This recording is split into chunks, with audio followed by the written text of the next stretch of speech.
According to Raila Odinga, the controversial, very painful Mavoko Demolitions were ordered from State House. They were ordered by William Ruto. And Raila has emphasized this more than once. And many of us who have followed the political career of Raila Odinga for some time know that Raila Odinga's information is almost always spot on.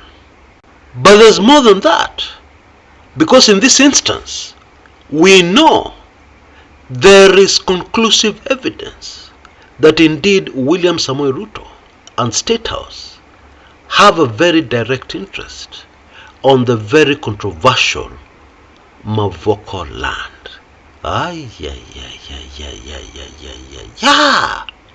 But in this particular case, there is more, much more. William Ruto is on record as having said, and I paraphrase what he said precisely, now that the courts have decided over the Mavoko land, we should be able to move in to get the 1,500 acres for the export processing zone project. Is on record as having said that. Leaders like Machakos Governor Wavinya Ndeti are on record as having said that they contacted State House. They spoke to the president when the crisis was about to break, requesting for orders to stop the demolitions. And indeed, State House had the power to stop these demolitions because they were being carried out by government, the same government which is being led from State House.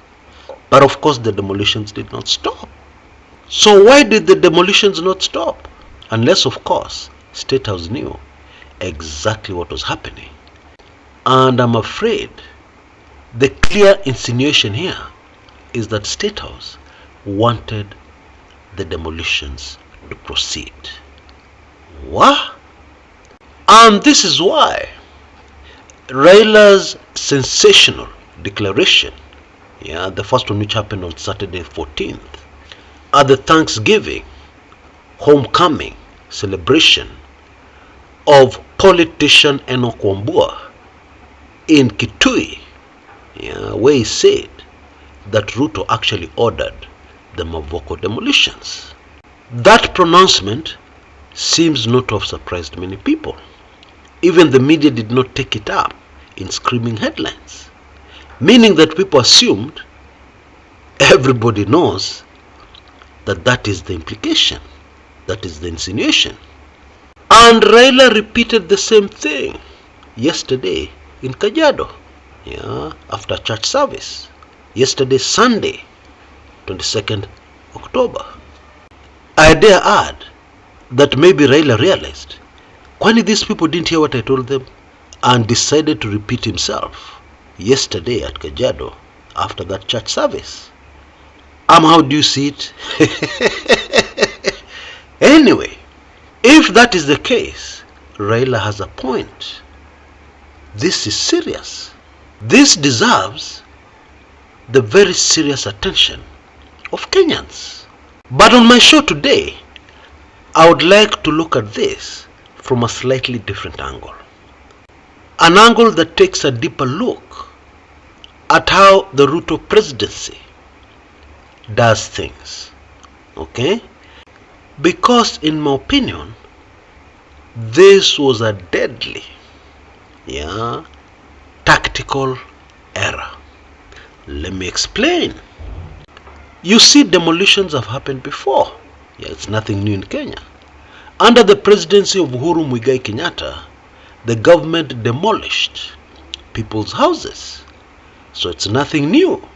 And I can imagine when this decision was being made, in the seat of power, in State House, that was the thinking going down. However, it was a grave tactical error. Why? Because in the case of Mavoko, there are a number of key factors that were different. And not only that, there was something else in Kenya that was different from what we had in the time of Uhuru Muigai Kenyatta. You see, in Kenya, we have the haves and the have-nots. And there is a very big gap between the two. Other people like to classify it as follows. And that is, wale wakona kila kitu, those who have everything, na walala hoi, those people who are just finished. They have nothing. And we are being told the gap is widening virtually every day. Now, the controversial demolitions of the Uhuru Kenyatta administration fell on the walalahoi. Yeah, those people can be classified as those who have nothing. Now, this is a terrible thing to say, but it is true. Those who have nothing are even shortchanged in media reports. Their tragedy will be reported in the media, but then the whole thing will die off very quickly. People will forget. The crucial middle class, those who control social media, make comments there, etc., etc., deep in their hearts will hardly be interested in demolition carried out in areas of Nairobi or other parts of Kenya where less fortunate Kenyans live. I know that's a very terrible thing to say, but it is the truth. Now, Mavoko was different because it touched on these influential Kenyans, people on social media, middle class, definitely people who are not walalahoi. I mean, we all saw the structures that were being brought down. Those were not slum houses. They were not. Some of them were palatial. They could qualify to be classified as that.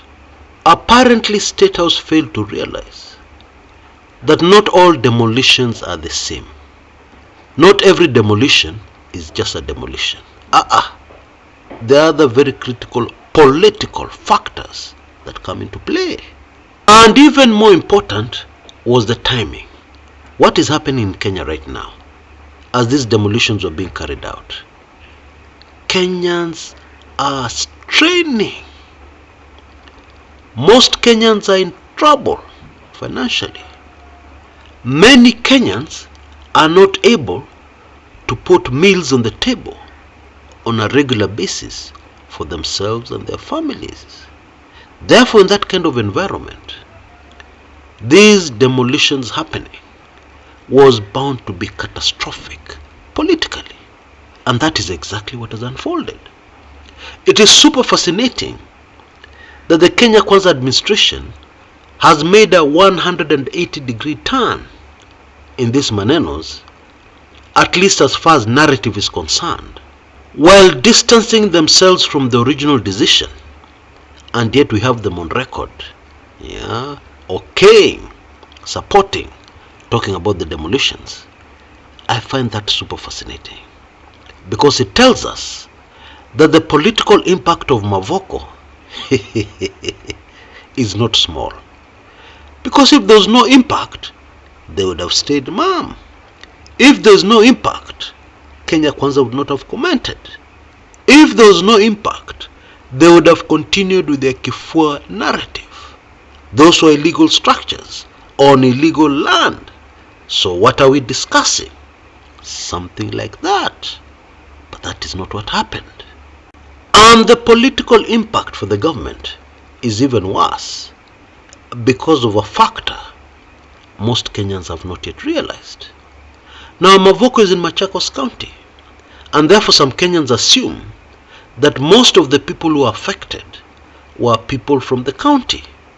However, that is not true. Most of the victims were from, wait for this one, the Mount Kenya region. Now we all know the Mount Kenya region is a political hot potato. Ni viazi moto sana, huwezi kushika hata na gloves. And we also know that currently, within the William Samoei Ruto presidency, they have a very serious problem with Mount Kenya. In fact, if we were to put it more bluntly, the current government is being threatened by a full-blown revolt, rebellion from the Mount Kenya region and from those who supported this presidency from that region. And therefore the Mavoko demolitions would not have come at a worse time as far as this particular political issue is concerned. But there's yet another very deadly, unfortunate consequence from the Mavoko demolitions. They have completely destroyed any little investor confidence that may have been left standing in the country called Kenya. After all the things this government has done, that has been a clear message to investors: don't invest, go away, don't invest in Kenya. Oh yes, actions speak louder than words. And the actions of this administration have been very clear to investors. You see, there's one thing that Ruto and his allies keep on talking about, that is very worrying and that causes jitters amongst investors.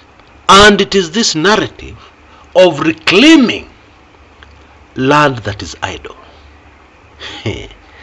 Now already land is a very sensitive issue in the country called Kenya. But it appears that what this government wants at some point in the very near future is to pass legislation to reclaim land that has remained idle for more than 10 years. In other words, the objective of this policy is to redistribute land for the benefit of the vast majority of Kenyans. Now, of course, this is a very noble idea. It is a noble ideal. However, in this life, execution of an idea is everything. Even if it is a good idea, even if it is an idea that will benefit the vast majority of Kenyans, how you implement it matters terribly. And unfortunately, when you start off with early warning shots telling people that land that is idle will be reclaimed by the government, what does that do to investors?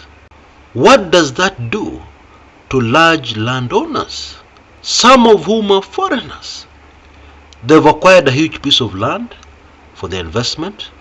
They're doing it in phases, and therefore maybe a large chunk is still idle, has been idle for more than 10 years. What do you think these key investors, people creating employment in Kenya, are thinking?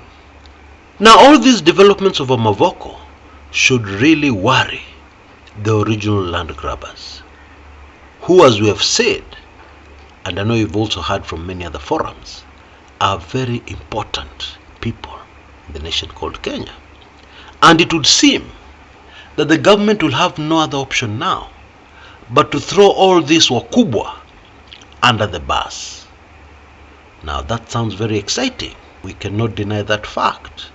However, just stop for a minute and ask yourself a simple question. What will be the political consequences of that particular action? Of throwing influential Kenyans under the bus? Kenyans who have money. Kenyans, most of them in the political class, who know things and who may decide to spill the beans in revenge. Tell Kenyans what is really happening, all the dirty deals being carried out amongst politicians. And therefore my prediction, my friends, is that this Mavoko demolition saga is going to have far-reaching consequences. It is going to create unbelievable, shell-shocking headlines in the weeks and months to come. And you know, the history, untold stories that will make your ears ring of some of these people involved in Mavoko is contained in my latest book, The Ruto Kenyans Will Never Know, which is available, as you can see on your screens, at the current offer of 24.55 Kenya shillings or $24.55, and you'll have both the audiobook for those who would like to take it in as a long YouTube video. But it is also available in PDF format for those of us old school who take in information best by reading it. Do go for it. Until next time, this is Chris Kumekucha.